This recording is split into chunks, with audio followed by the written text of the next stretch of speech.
CBSE से जुड़े विवाद खत्म होने का नाम ही नहीं ले रहे हैं। एक तरफ क्लास 12th में लागू की गई ऑन स्क्रीन मार्किंग सिस्टम ने लाखों छात्रों और उनके पेरेंट्स के सिर में दर्द कर रखा है, वहीं दूसरी ओर 3 लैंग्वेज पॉलिसी ने 9वीं के छात्रों को टेंशन दे डाली है और अब यह मामला कानून की चौखट तक पहुंच गया है।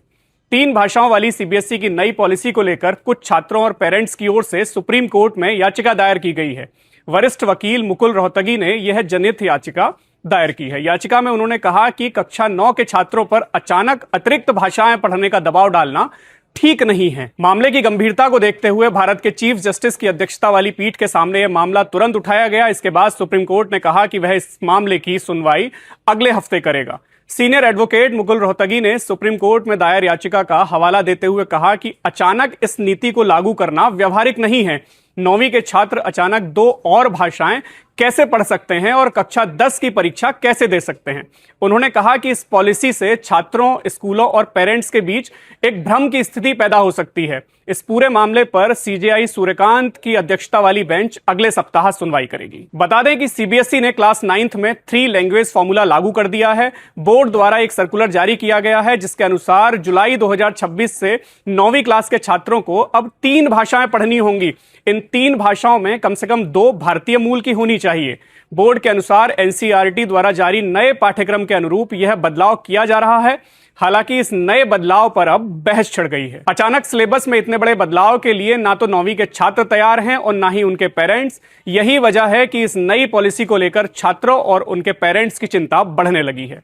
खासतौर पर सीबीएसई 9th के छात्र इस बदलाव को लेकर काफी तनाव में दिख रहे हैं। कई पेरेंट्स का कहना है कि अगर स्कूल अचानक नई भाषा को अनिवार्य कर देंगे तो बच्चों को कोचिंग और ट्यूशन की जरूरत पड़ सकती है। इससे पढ़ाई का बोझ और खर्च दोनों बढ़ जाएंगे। वहीं सोशल मीडिया पर कुछ छात्रों ने लिखा कि उन पर पहले से ही मैथ्स, साइंस और सोशल साइंस जैसे विषयों का काफी ज्यादा दबाव है। ऐसे में एक अतिरिक्त भाषा की पढ़ाई उनकी मुश्किलें बढ़ा सकती है। सीबीएसई के इस 3 लैंग्वेज फॉर्मूला को लेकर कंफ्यूजन की स्थिति बनी हुई है और इसका मुख्य कारण है नए नियमों का अचानक से लागू हो जाना। क्लास 9th और 10th के छात्रों को अनिवार्य रूप से 3 भाषाएं पढ़नी होंगी और इनमें कम से कम 2 भाषाएं भारतीय होंगी। सीबीएसई ने 9 अप्रैल को पहला सर्कुलर जारी किया था जिसमें नए सत्र से क्लास 6 में तीसरी भाषा लागू करने की बात कही गई थी। करीब 37 दिन बाद सीबीएसई ने नया सर्कुलर जारी किया जिसमें कहा गया कि 1 जुलाई 2026 से 9th क्लास में 3 भाषाएं पढ़ना अनिवार्य होगा। 3 भाषा वाली पॉलिसी को लेकर उठे विवाद के बीच सीबीएसई ने सोशल मीडिया प्लेटफॉर्म एक्स पर जानकारी दी कि यह फॉर्मूला किस तरह लागू किया जाएगा। सीबीएसई ने कहा कि 3 लैंग्वेज पॉलिसी को एक साथ थोपने की बजाय कई चरणों में इसे लागू करने की तैयारी है।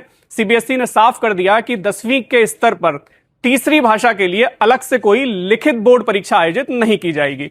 इंटरनल एग्जाम या ग्रेड के आधार पर ही 10वीं की मार्कशीट तैयार कर दी जाएगी। हालांकि इस नई पॉलिसी को लेकर कुछ सवालों के जवाब अब भी मिलना बाकी है। स्कूलों के पास तीसरी भाषा के लिए पर्याप्त योग्य शिक्षक उपलब्ध नहीं है और न ही सभी भाषाओं के लिए अभी किताबें उपलब्ध हैं। ऐसे में इन भाषाओं की पढ़ाई कैसे होगी, यह बड़ा सवाल है।